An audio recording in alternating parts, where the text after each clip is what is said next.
제가 전에 섬겼던 교회에서 저를 정말 많이 사랑해 주셨던 장로님이 계셨어요. 근데 그 장로님의 성이 권 씨입니다. 근데 한 번은 저에게 오셔서 좀 있으면 손주가 태어날 텐데 아들로 태어나면은 이름을 권혁빈으로 짓고 싶으시다고 그러세요. 그래서 저한테 이렇게 물어보시길래 뭐 이거 제가 뭐 허락하거나 그럴 일은 아니지만은 뭐 그러셔도 좋겠다고 좀 말씀드렸습니다.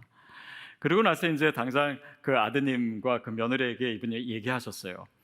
딸이 태어나면은 니네 마음대로 이름을 지어도 좋다. 그러나 아들로 태어나면 이름은 권혁빈으로 지어라. 그리고 얼마 후에 아이가 태어났는데 딸이 태어났어요. 근데 딸이 태어나자 이 장로님의 마음이 바뀌면서 그 아들에게 이렇게 얘기하셨어요. 딸이라도 이름을 권혁빈으로 하자. 근데 이제 아드님이 고민이 됐겠죠. 그리고 최대한 시간을 끌고 아버님 마음을 돌이키기 위해서 그렇게 하다가 결국은 이제 이름을 이제 본인들이 이제 짓게 됐습니다. 그걸 말씀해 주신 권사님은 그거를 이제 저한테 뭐라고 표현하셨냐면 이러이러한 사연으로 권혁빈이가 우리 가족의 이름에서 없어지게 됐습니다. 뭐 이렇게 얘기하셨어요.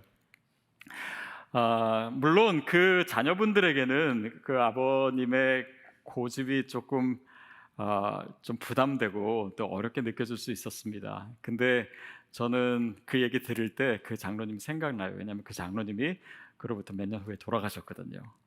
그래서 그 사연이 저에게는 마치 그냥 그분의 유언처럼 제 마음에 남아있고 생각할 때마다 감사한 마음이 들어요. 오늘 우리가 읽은 본문 말씀은 디모데 전서 말씀입니다. 디모데 전서가 언제 쓰여졌냐면 정확히 연대수는 알 수 없어요.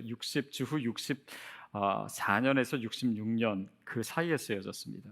근데 사도 바울이 언제 죽었냐면 65년부터 67년 아마 그 사이에 죽었을 거라고 사람들이 추정하죠. 그러니까 사도 바울이 죽기 전에 1년 전 또는 2년 전에 쓴 책이 바로 디모데 전서입니다.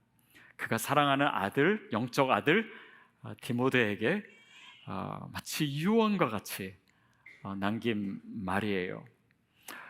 저는 오늘 본문을 제가 예전에 신학교에 있을 때 제 사무실에 책상 앞에 붙여놨습니다. 그래서 수년 동안 이 말씀을 매일매일 보면서 묵상했어요.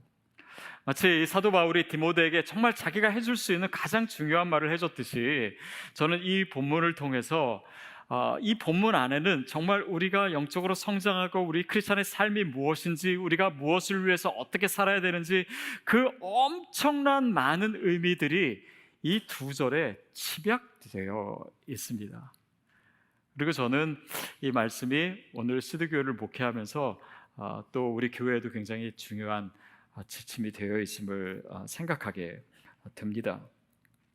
15절 말씀 우리 같이 읽을까요? 15절 말씀 함께 읽겠습니다. 시작. 이 모든 일에 전심전력하여 너의 성숙함을 모든 사람에게 나타나게 하라. 너의 성숙함을 나타내게 하라. 그러니까 이 본문은 사실 크리스천의 또 그 영적인 제자였던 디모데의 영적 성장, 영적 성숙함에 대해서 얘기하고 있습니다. 이 말은 뭐 개역 성경에서는 진보라고 표현되어 있어요. 그리고 여기는 성숙함인데 결국 성장하는 것입니다. 우리가 날마다 새로워지는 것이고 우리가 그 자리에 머무르지 않고 주님을 닮아가는 이 모든 여정을 포함한 단어입니다. 헬라어로는 프로코페라고 하는 단어지요. 자, 근데 너의 성숙함을 모든 사람에게 알게 하라. 이 말은 우리가 조금 다시 생각해 봐야 돼요. 우리가 이렇게 그리스도 안에서 성장하고 있다는 것을 막 다른 사람에게 자랑하듯이 드러내라? 아니면 뭐 바리새인처럼 되라라고 하는 말은 분명히 아니겠지요. 자, 여기서 우리가 기억해야 될 것은 크리스찬의 영적 성장은 단지 개인적이고 내적인 것이 아닙니다. 그것은 관계적이고 공동체적이고 사회적인 것이에요. 그래서 우리가 영적으로 성장한다는 것은 그냥 단지 내가 믿음을 갖게 돼서 내 마음이 편안하고 또 개인적으로 정말 하나님과 더 가까워지고 그런 의미가 있는 것이 아니라 하나님 나라를 위해서 내 삶이 어떻게 사용되는가. 또 디모데에게도 그런 마음으로 사도 바울이 권면한 것이 아닌가 싶습니다. 네가 그렇게 영적으로 성장하고 그 성숙함으로 다른 사람에게 선한 영향을 미치게 하라. 교회뿐만 아니라 교회 밖에 나가서 세상에 이 시대에 그런 하나님의 살아계심의 증거가 되라라고 하는 의미였을 것입니다. 선교사요 또 신학자였던 프랭크 루박이라고 하는 사람이 그의 글에서 이런 표현을 씁니다. 우리 같이 한번 읽을까요? 시작. 최대한 그리스도를 닮은 삶을 살아라. 그리고 그것을 다른 사람에게 보여줘라. 최대한 그리스도를 닮아가는 것, 이것이 우리의 소명입니다. 그러나 여기까지만 생각하면 우리가 하나님 나라를 놓치게 돼요. 다시 말해서 그것을 다른 사람에게 보여줘라. 여러분, 이 시대의 교회의 위기, 또 이 세상에서 이 시대 가운데 사람들이 교회에 대해서 오해하거나 아니면은 이전처럼 교회를 환영하지 않는 이유가 바로 우리가 보여주지 못했기 때문입니다. 크리스찬이 여전히 믿지 않는 사람과 별 다른 것이 없는 것 같고, 또 여전히 이기적이고 자기네들끼리 모이고 세상에 아무 영향도 없는, 아무 움직임도 만들어내지 못하는 그런 모습 때문에 또 그런 관심에서 쓴 말이 아닌가 싶어요. 여러분, 우리가 크리스찬으로 산다라고 하는 것은요, 단지 내 삶에만 의미가 있는 것이 아니라 우리는 사회적 책임을 갖게 됩니다. 그렇죠? 여러분의 MC도 마찬가지예요. 우리가 함께 모여서 또 믿음이 성장하고 또 서로 교제하고 좋습니다. 그러나 여러분의 공동체는 사회적 책임을 갖습니다. 시드 교회도 마찬가지예요. 우리가 공교회로서 우리끼리 모이는 교회가 아니라 이 시대 가운데 어떤 의미를 갖는가, 어떤 웨이브를 만들어내는가, 어떤 선한 영향력을 미치는가, 이 사회 속에서 우리는 어떤 책임을 가지는가, 그것을 항상 같이 생각해야 되는 것이 크리스찬의 삶입니다. 그것을 위해서는 우리가 영적으로 날마다 자라야 되죠. 그리고 그 성장이 어떤 의미를 갖는가를 오늘 생각해 보려고 해요. 저희 교회, 시드교회 로고를 제가 보여드릴게요. 등록 과정 때 늘 설명하죠. 자, 이 로고가 어떻게 우리 교회에 주어졌냐면요, 이제 처음 교회가 시작될 때 제가 서울 온누리교회 디자인팀에 사역하셨던 가장 탁월한 분에게 저희 교회 로고를 부탁드렸어요. 그래서 이것을 만들어 주셨는데 제가 너무 감사해가지고 이렇게 그 사례비를 보내드리려고 했는데 이분이 그냥 한 삭도 안 받으시는 거예요. 그래서 교회가 시작되면서 첫 번째 받은 선물이 이 로고입니다. 그리고 지난 이제 4년 반 동안 우리가 잘 사용했죠. 근데 최근에 제가 이 로고에 숨겨진 것을 어떻게 알게 됐어요. 우리 새가족의 한 자매님이 알려주셨는데 이것을 좀 옆으로 세워볼게요. 여러분, 뭐가 보이세요? 화분이 보이죠? 화분에서 씨앗이 자라고 있어요. 그래서 이 자매님이 이 로고를 보면서 와, 시드교회 정말 대단하다, 이런 의미를 로고에 다 담더니, 근데 우리는 아무도 몰랐던 거예요. 그래서 이 사실을 통해서 또 하나님께서 우리에게 오늘 뭔가를 또 말씀하시고 계신다라는 생각을 했습니다. 씨드는 땅에 심기는 것입니다. 그러나 이것은 생명이기 때문에요, 자라게 되어 있어요. 여러분이 이 씨드라고 하는 화분 위에서 영적으로 계속해서 성장하고 있는 것입니다. 자, 그러면 그 성장의 의미는 무엇이고 또 우리가 어떻게 성장할 수 있습니까? 16절 말씀 읽어볼게요. 시작. 내가 내 자신과 가르침을 살펴 이 일을 계속하라. 이것을 행함으로 내 자신과 내게 듣는 자를 구원하리라. 저는 사실 지금까지의 제 목회 여정을 보면 한마디로 말하면 양육에 대한 사역을 가장 많이 한 것 같습니다. 제가 학교에 신학교에서도 오래 있었고, 또 드란노 바이블 칼리지라고 하는 것도 좋은 컨텐츠를 한국 교회에 보급하는 것이기 때문에 양육이고, 또 온누리교회에서도 양육 담당이었고, 그러니까 이 양육에 대해서 하게 되면서 저 나름대로 이 양육에 무엇이 가장 중요한지를 정리하게 됐어요. 그러니까 그 중에 하나가 모든 양육은요 소그룹으로 모일 때 그 효과가 가장 많이 나타납니다. 근데 이거는 우리가 다음 주에 나눌 거기 때문에 조금 킵해두고요. 그 다음에 이 양육이 어떻게 하면 가장 잘 일어날 수 있냐면 이것이 우리의 일상의 자리로 가져가서 우리의 삶의 스타일이 될 때 이 양육은 진짜 힘을 발휘해요. 그래서 시드 교회를 보시면 여러분이 우리 교회는 별로 뭐 양육하는 게 없는 것 같은데 아니요, 사실은 굉장히 다른 방식으로 양육이 진행되고 있습니다. 예를 들면 여러분 성경 통독하는 것을 교회 와서 하는 게 아니잖아요. 여러분의 삶의 자리에서 하잖아요. 그것이 라이프 스타일이 되고 우리 일상에 스며들게 하는 것입니다. 그리고 기도회 씨앗도 마찬가지죠. 여러분의 일상 가운데 있는 프로그램이에요. 그러니까 양육입니다. 그러니까 단지 프로그램이 아니라 우리 삶에 들어오는, 말하자면 그 삶의 리듬이 되는 것이에요. 또 CMC도 우리가 교회 안에서 하는 것이 아니죠. 여러분의 삶의 자리, 여러분의 취미가 있는 곳, 여러분의 어떤 마음이 있는 곳, 여러분이 아는 그런 관계가 있는 곳, 이런 곳에서 이루어지는 것이 다 말하자면 훈련이고 또 양육입니다. 지역사회를 섬기는 것도 마찬가지입니다. 이것은 그냥 단지 한 번 하는 이벤트가 아니고 우리의 일상이 되는 것이에요. 우리 삶에 스며들어 왔을 때 이것의 진정한 의미가 나에게 느껴지고 그것을 통해서 내가 자라나게 되는 것입니다. 특별히 더 중요한 것은 복음을 전하는 것, 이것 또한 우리의 일상이 돼야 되고 그것이 우리를 성장하게 하는 것이죠. 또 매주 말씀을 살아내는 것. 여러분 요즘 사실 때 그냥 사시지 않죠. 이번 주에 우리 MC 모임 때 내가 뭘 나눠야 될 것인가, 이번 주 내가 들었던 말씀이 뭐지, 그 말씀을 내가 어떻게 적용하고 어떻게 살아내야 되지, 이것이 그냥 일상의 삶에서 늘 느껴지고 그 긴장감을 자아내고 그리고 그것을 실천할 것을 계속해서 고민하는 것, 그것이 모두가 하나의 훈련이고 또 양육입니다.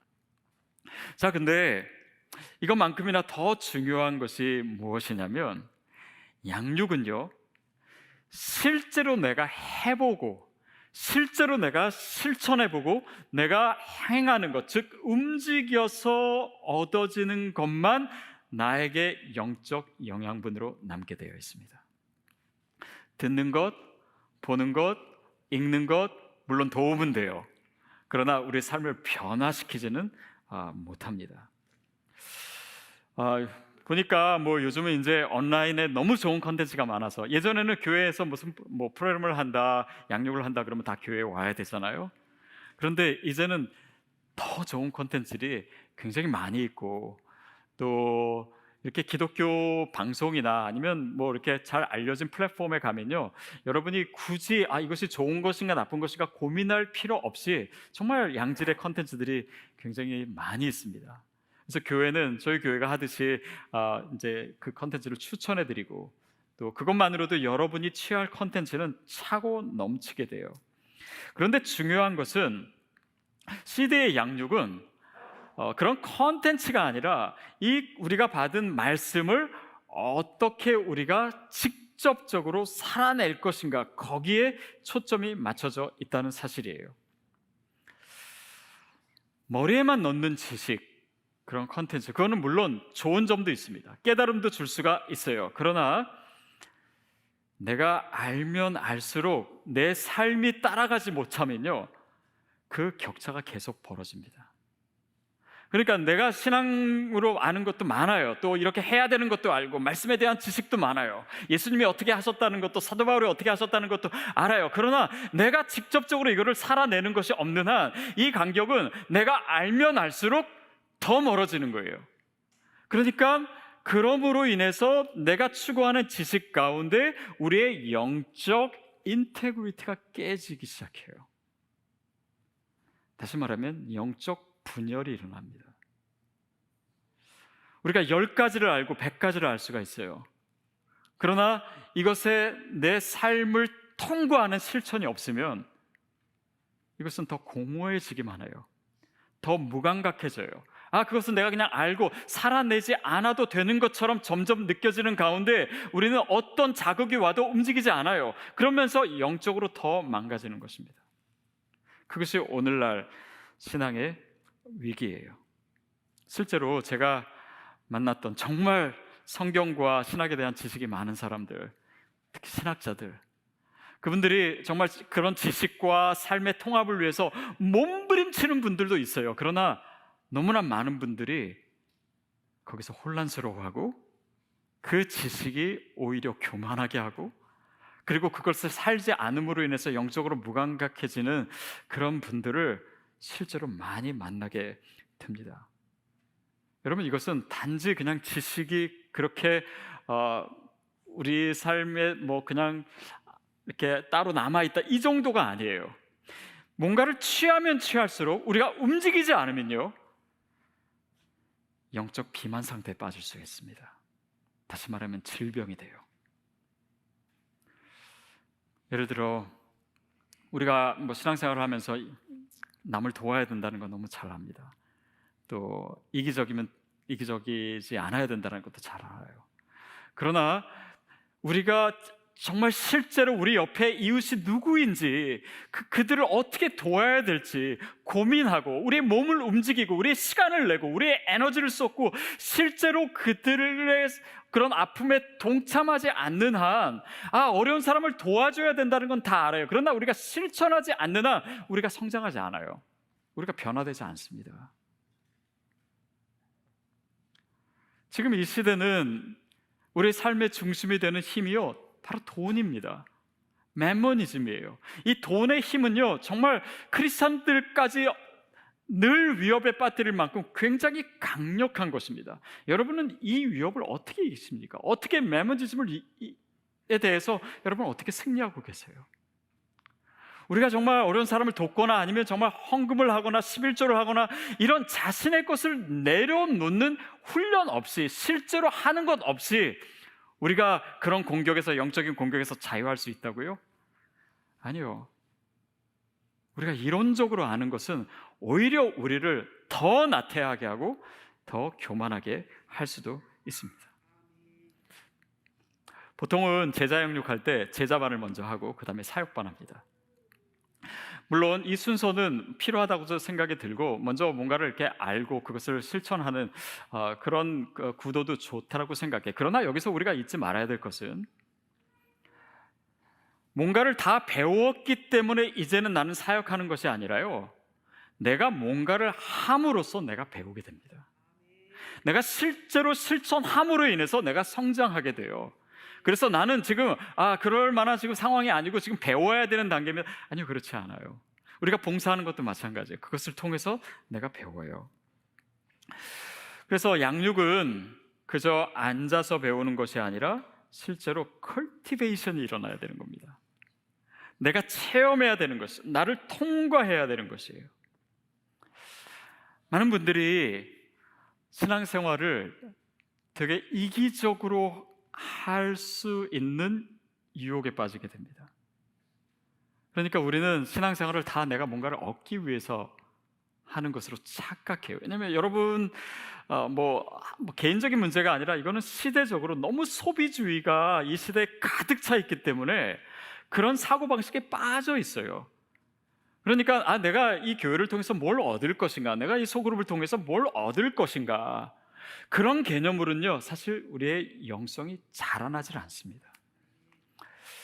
오늘 본문에 사도 바울이 디모데에게 너의 성숙함을 알게 하라 라고 하면서 그 방법으로 뭘 제시하냐면, 이 모든 일에 전심전력하라고 얘기해요. 근데 그 모든 일이 뭐냐면 13절에 나와 있는 표현에 들어있는 건데, 우리 같이 읽어볼까요? 시작.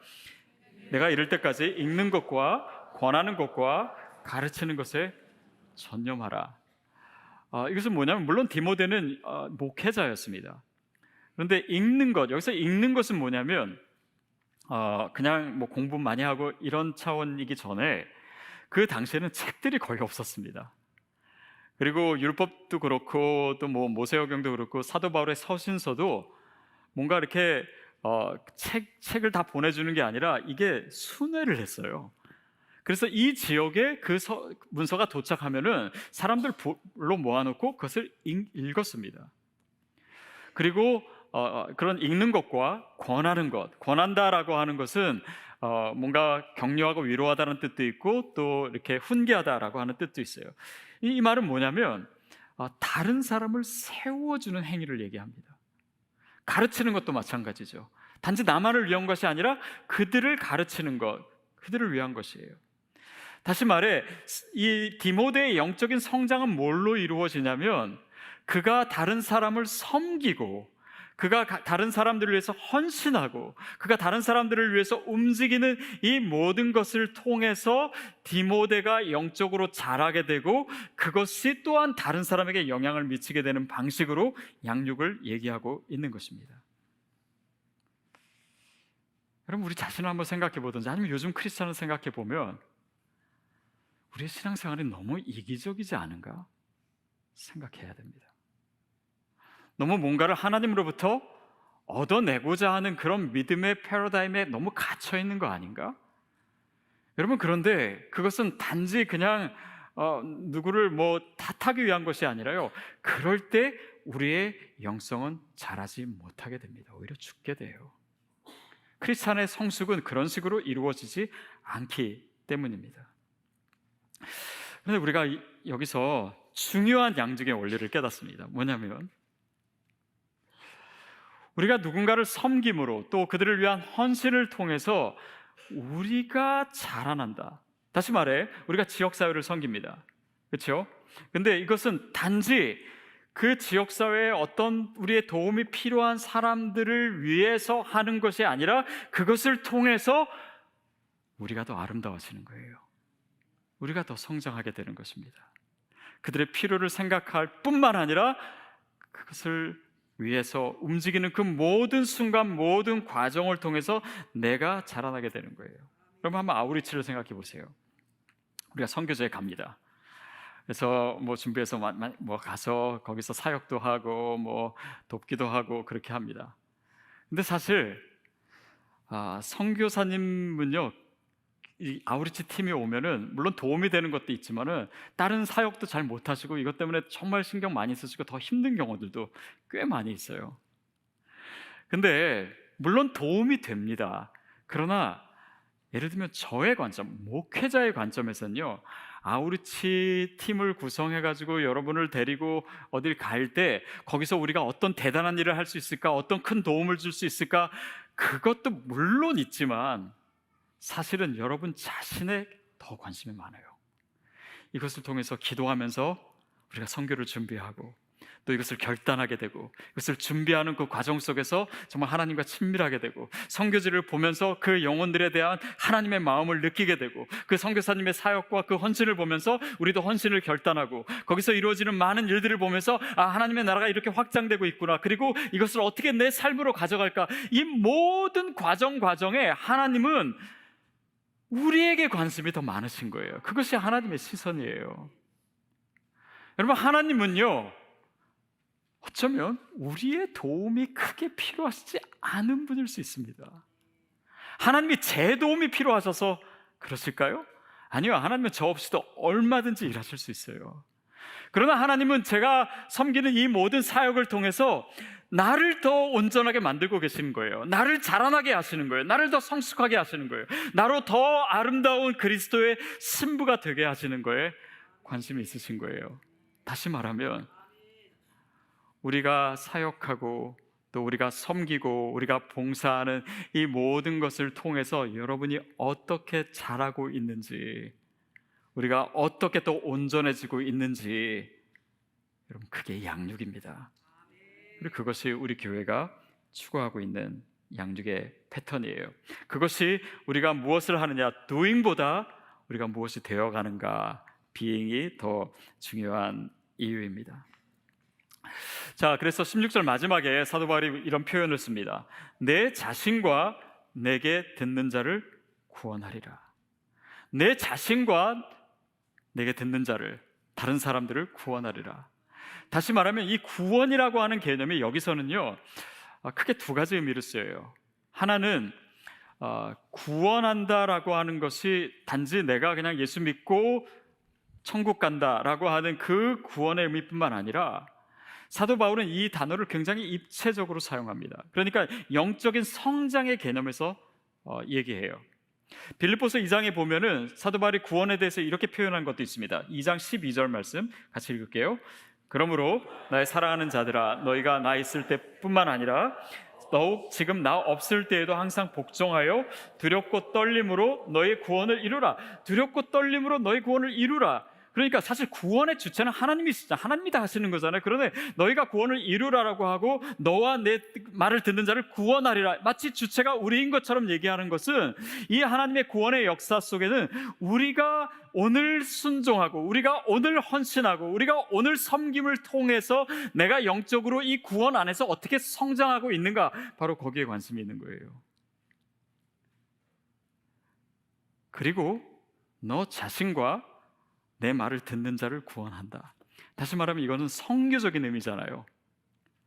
복음을 전하는 것, 그들에게 구원을 알리는 것, 구원받은 자의 삶을 보여주는 것, 그 모든 것이요, 오늘 또한 나의 영적 성장에 있어서도 가장 중요하다라고 하는 의미입니다. 제가 등록 과정 때 여러분에게 늘 말씀드리는 것이 있어요. 뭐냐면, 왜 크리스찬이 변하지 않는가? 왜 크리스찬이 성장하지 않는가? 왜 우리가 예수 믿은 지 10년 되고 20년 되고 30년 됐는데 내 삶이 별로 변화되지 않은 것 같은가? 그것은 물론 다른 많은 이유들이 있겠지만 가장 핵심적인 것은 내가 복음을 전하지 않기 때문이에요. 왜냐하면 복음이라고 하는 것은 씨앗과 같아서 이 생명이 자라나게 되어 있어요. 자라나면 열매를 맺게 되어 있습니다. 그것이 복음의 본질인데, 이것을 내 안에만 가두고 있고 나를 위한 신앙, 나의 성공을 위한 신앙으로 하는 동안 우리의 신앙은 성공주의 신앙이 되든지, 아니면 더 나태해지든지, 아니면 내 주변에 누가 있건 이 나를 통해서 복음이 전해져야 된다라고 하는 긴장감이 없으니 내 삶이 변화될 필요도 못 느끼는 것이에요.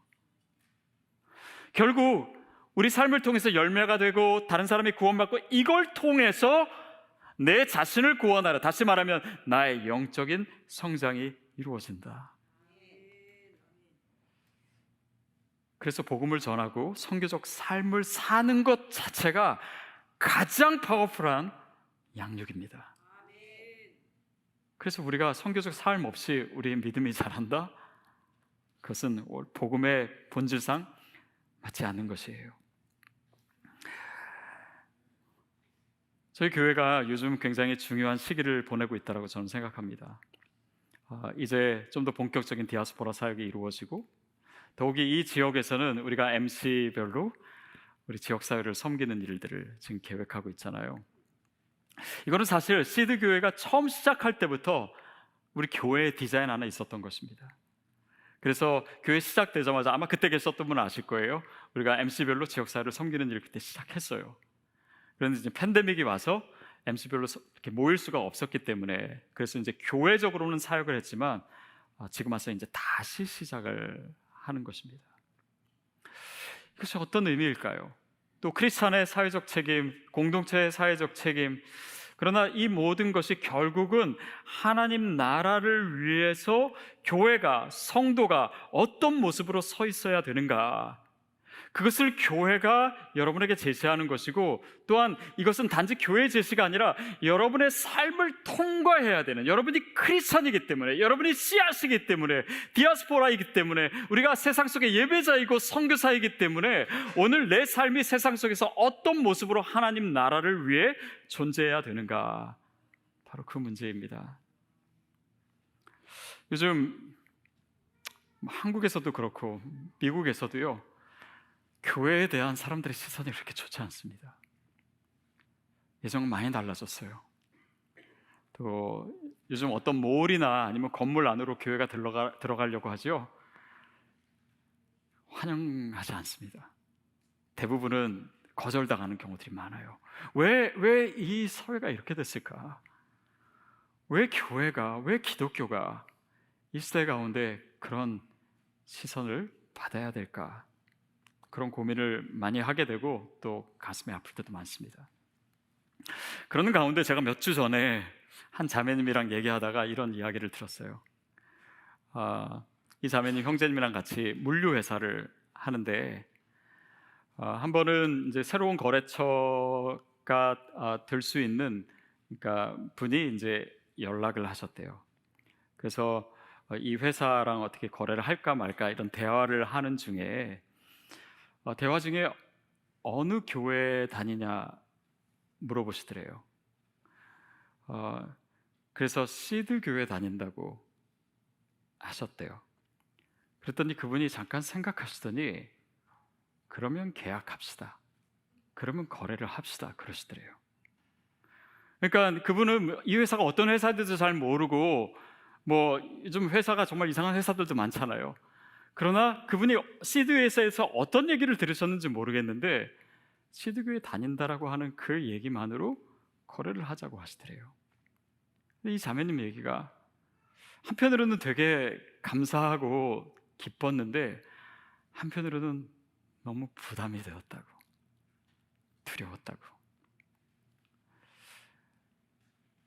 여러분, 시드 교회는 지금 물론 다 완성된 것은 아닙니다.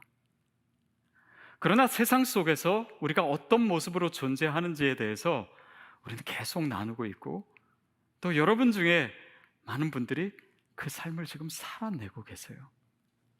그래서 단지 어떤 특정한 교회가 아니라 우리가 예수를 믿는다고 했을 때 우리가 가진 그 복음이 세상 속에서 우리의 성숙함을 그들이 알 수 있도록 그 소망의 빛을 하나님께서 세상에 보이시고자 저와 여러분을 모이게 하신 줄 믿습니다. 그것이 교회입니다. 그것이 교회가 세상 속에서 존재해야 되는 모습이에요. 그것이 시드 교회가 세워진 이유이고 저와 여러분이 영적으로 성장하고 또 성장해야 되는 이유이고, 이것은 단지 우리의 개인적인 성장이 아니라 하나님의 나라를 위해서 우리가 세상 속에서 그 세상을 향해서 어떤 존재여야 되는지를 말해주고 있는 것입니다. 제가 어저께 설교 준비하다가요, 이렇게 그 사무실 복도에서 지나가다가 예전에 저희 교회 장로님, 사진 찍으시는 장로님이 주신 사진을 제가 이렇게 봤어요. 그리고 나서 그 의미를 생각해 봤습니다. 사진 지금 보이시나요? 이분이요, 이 어떤 사진전에 작품을 내셨는데 이게 1등을 한 작품이래요.